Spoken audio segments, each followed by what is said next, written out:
जय हिंद दोस्तों। भारत दुनिया भर में क्रूड ऑयल की इंपोर्ट में तीसरे स्थान पर आता है, जहां पहले स्थान पर चाइना और दूसरे में यूएस है। जहां भारत तीसरे स्थान पर आने के बाद में 85% जो क्रूड ऑयल वो इंपोर्ट करता है, या हम ये कहें इन शॉर्ट कि भारत 85% आज के टाइम में एनर्जी के लिए इंपोर्ट डिपेंडेंट है। और रिसेंटली ये अपडेट निकल के आ रहा है कि वेनेजुएला से हमने पिछले 6 महीने से, लेकिन लास्ट के दिसंबर और जनवरी का हम डेटा देखें तो भारत चाइना को पछाड़ते हुए वेनेजुएला से सबसे ज्यादा जो क्रूड ऑयल है वो इंपोर्ट किया है। जैसे कि आप इस आर्टिकल्स में देख सकते हैं, India emerges as a top buyer of Venezuelan crude oil in December and January. Even की वर्ल्ड की मीडिया भी इसे कवर कर रही है कि for China's bargain loving oil, क्योंकि आपको बताना चाहते हैं जब वेनेजुएला को जब सैंक्शन लगा हुआ था, यूएस जब सैंक्शन लगाया था 2020 में, उस वक्त इंडिया ने भी इंपोर्ट करना बंद कर दिया, लेकिन चाइना ने उस वक्त सस्ते दरों पर वेनेजुएला से क्रूड ऑयल इंपोर्ट किया। लेकिन सैंक्शन हटने के बाद में चाइना ने इसे कम कर दिया। पूरे डेटा के साथ हम बात करेंगे, लेकिन फिलहाल आपको हम दिखाना चाहते हैं मैप में वेनेजुएला बेसिकली लोकेशंस, जो कि साउथ अमेरिका में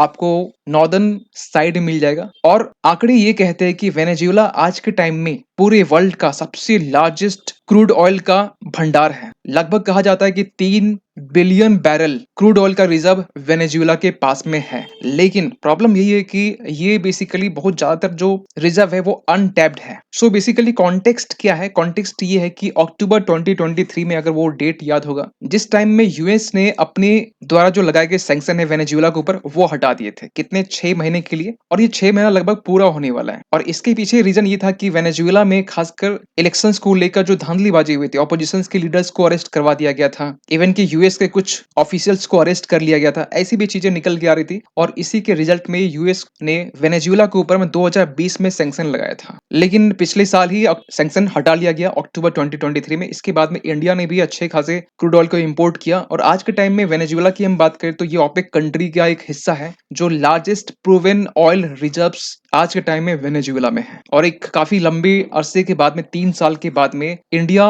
फिर से एक बार top buyer of Venezuelan crude oil के रूप में सामने आया है। आपको बता दें कि 2023 का दिसंबर और जनवरी 2024, इसमें इंडिया ने अच्छे खासे यहाँ पर क्रूड ऑयल इंपोर्ट किया है वेनेजुएला से। और कहा जा रहा है कि लगभग पिछले साल, मतलब पिछले साल तो कंप्लीट नहीं जोड़ेंगे, लेकिन हम लोग अक्टूबर के बाद जोड़ेंगे, मतलब 2-3 मंथ जो हमारे पास में काउंट कर सकते हैं, तो उस 2-3 मंथ में 2,55,000 बैरल पर डे, बीपीडी मतलब आगे आपको ये वर्ड और मिलने वाला है शॉर्ट में, बीपीडी मतलब बैरल पर डे, ये हमने मंगवाए हैं पिछले 2 मंथ में, लास्ट कुछ मंथ है उसमें। और पिछले मंथ भी इंडिया टॉप में था, और सेकेंड में आपका यूएस था, जो कि 1 लाख बैरल पर डे के अप्रोक्स में था। सो डेटा यहाँ पर ये कहता है कि दिसंबर का टाइम में वेनेजुएला से हमने 191, यानी कि हम ये कि 1,91,600 बैरल पर डे हमने ओनली दिसंबर में, ये पर डे की हम बात कर रहे हैं, पूरे 30 दिन का आप हिसाब लगा लेना, हमने इंपोर्ट किया। इवन कि जब जनवरी का मंथ है, पिछले मंथ की बात करें, तो ये बेसिकली बढ़ के 2,54,000 बैरल पर डे हो गया। और एक इंटरेस्टिंग फैक्ट अगर आपको बताना चाहे तो आपको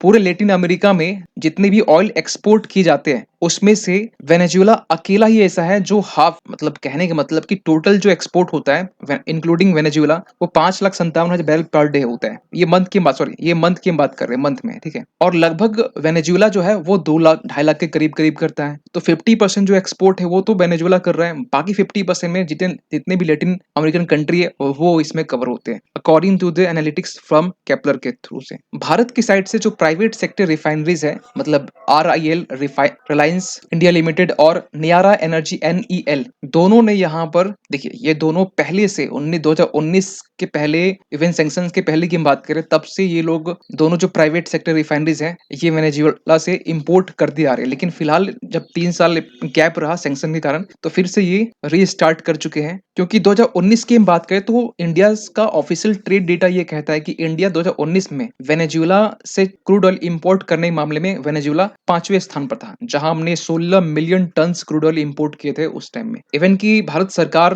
की तरफ से पेट्रोलियम मिनिस्टर हरदीप सिंह पुरी का भी ये मानना है कि इंडिया हमेशा से सस्ते दरों पर जो क्रूड ऑयल है ये खरीदता है, और India is willing to buy Venezuelan oil if the economics are favourable. क्योंकि आज के टाइम में अगर हम दो पिछले लास्ट 2 साल को हम देखें तो ऑयल मार्केट में एक तरह की वॉलेटिलिटी बनी हुई है। कभी प्राइस ज़्यादा बढ़ जाते हैं, कभी प्राइस कम हो जाते हैं। सो यहाँ पर सरकार ने साफ-साफ ये क्लियर कहा है कि हम चीपर ऑयल खरीदेंगे, चाहे वो रसिया हो, चाहे वेनेजुएला हो, चाहे वो गियाना, कोई भी देश हो। क्योंकि इंडिया की जो नीड है आज के टाइम में डेली की हम बात करें तो 5.13 million barrel per day consumption है क्रूड ऑयल का। तो इसके हिसाब से जो डिमांड है वो ज़्यादा होती है, क्योंकि आज भी हम लोग 85% जो रिक्वायरमेंट है वो हम लोग इम्पोर्ट से ही पूरा करते हैं। लेकिन एक सवाल निकलता है कि चाइना यहाँ पर इम्पोर्ट क्यों कर रहा है, खासकर वेनेजुएला से? इसके पीछे कुछ रीजन है। देखिए, जब सैंक्शन लगे थे तो चाइना यहाँ पर बिगेस्ट बायर बन के निकला था, लेकिन जब सैंक्शन हट गया है उस समय यहाँ पर बायर्स यहाँ पर और इंटरेस्टेड है, खासकर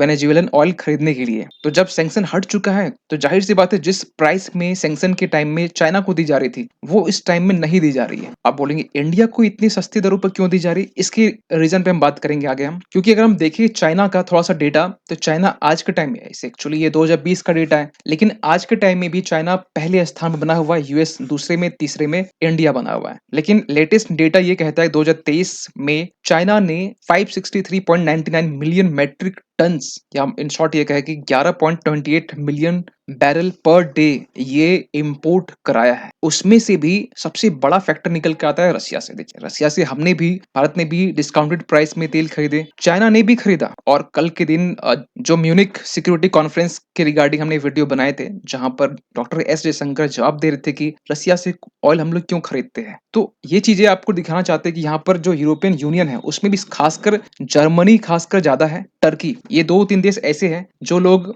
हमसे भी ज्यादा, क्योंकि ये लेटेस्ट डेटा थे, इसका ही डेटा है, पिछले साल का डेटा है, इंडिया से भी ज्यादा यूरोपियन कंट्री के कुछ देश रसिया से क्रूड ऑयल खरीदते हैं। लेकिन वो उंगली उठाएंगे इंडिया को ऊपर में, और चाइना यहाँ बेसिकली डिस्काउंटेड प्राइस उसे भी दी जा रही है, क्योंकि चाइना और रसिया के बीच फ्रेंडशिप अच्छी मानी जाती है। तो ये कुछ फैक्टर है, खासकर चाइना आज के टाइम में वेनेजुएला से क्यों ऑयल कम इंपोर्ट कर रहा है। और कुछ डेटा ये भी कहा जाता है कि चाइना 2021 से लेकर जनवरी 2021 से लेकर अक्टूबर 2023 तक में 244 यानी 2,44,000 बैरल पर डे, आप समझ सकते हैं कि लगभग इंडिया आज के टाइम में जो जनवरी के टाइम में खरीद रहा है 24 में, उतना लगभग चाइना खरीदता था 2021 से लेकर 23 तक के बीच में, जो कैपिटल डेटा जो कहता है उसके अकॉर्डिंग। लेकिन आज के टाइम में ये गिर के कितना हो गया, 70,000 बैरल पर डे हो गया। लेकिन आगे एक संकट मंडरा ये रहा है कि सैंक्शंस के जो वेवर थे, जिसमें 6 मंथ के लिए छूट दी गई थी वेनेजुएला को, इसको लेकर आगे जो वेवर है वो बढ़ाया जाएगा नहीं बढ़ाया, इसको लेकर भी चीजें अनक्लियर है। यहाँ देखिए, it is not clear if the sanction waiver by the US will indeed by extended beyond April, क्योंकि अप्रैल तक है, अप्रैल के बाद में ये बढ़ाया जाएगा नहीं बढ़ाया जाएगा, इसको लेकर अनसर्टेनिटी है। क्योंकि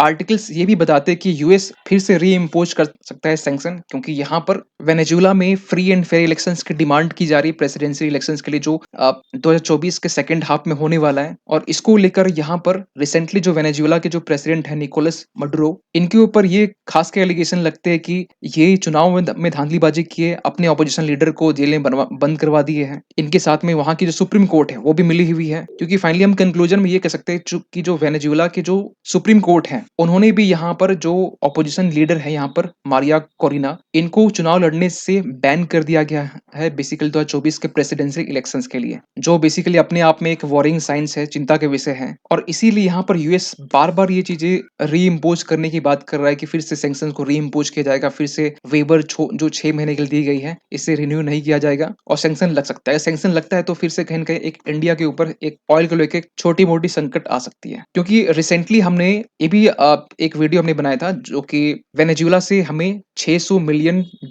जो डिविडेंड पेमेंट हमें लेनी है। ओएनजीसी विदेश लिमिटेड है, क्योंकि इनका वेनेजुएला में 40% स्टेक्स है, और इसके रिगार्डिंग हमने वीडियो भी बनाए थे, 5 दिन पहले की बात है, 3.2 के इसमें व्यूज गया है, जिसमें हमने डिटेल से बताया कि किस तरीके से यहाँ पर ओवीएल यहाँ पर अपना स्टेक्स 40% रखा हुआ है, और इवन यहाँ पर 100% प्रोप्रिएटरशिप यानी कि ऑनरशिप की यहाँ पर डील चल रही है। आप जो सैन क्रिस्टोबेल है, यहाँ पर जो बेसिकली जो प्रोजेक्ट है, जो फील्ड है, वहां पर 40% स्टेक है इंडिया का और 60% वेनेजुएला का है। तो इसी के लिए डिमांड की जा रही है यहाँ पर, और एक नॉर्थ में एक जगह है, आई होप कि नाम मिस हो रहा है, तो इसी के लिए डिमांड हो रहा है कि इसे 100% ऑनरशिप इंडिया को ट्रांसफर कर दिया जाए, क्योंकि $600 मिलियन आपको पेमेंट करने हैं। और इसके लिए यहाँ पर वेनेजुएला ने ये कहा है कि आपको डिस्काउंटेड प्राइस में ऑयल को हम बेचेंगे। और इसीलिए यहाँ पे कुछ आर्टिकल्स आए थे जो पिछले हम इस वीडियो में हम बात की आर्टिकल्स के साथ में। वेनेजुएला ये भी कह रहा है कि हम आपको बहुत एक cheap and best discounted price में आपको हम ऑयल देने वाले हैं और इसीलिए हमने ऑयल खरीदना स्टार्ट भी किया है। लेकिन $600 मिलियन बहुत बड़ा रकम होता है और इसके लिए यहाँ पर फाइनली ओवीएल ने कंप्लीट ओनरशिप की डिमांड की है। सो इन तमाम चीजों को लेकर आपका क्या मानना है कमेंट कीजिएगा। मिलते किसी अगले वीडियो में, तब तक के लिए थैंक यू सो मच।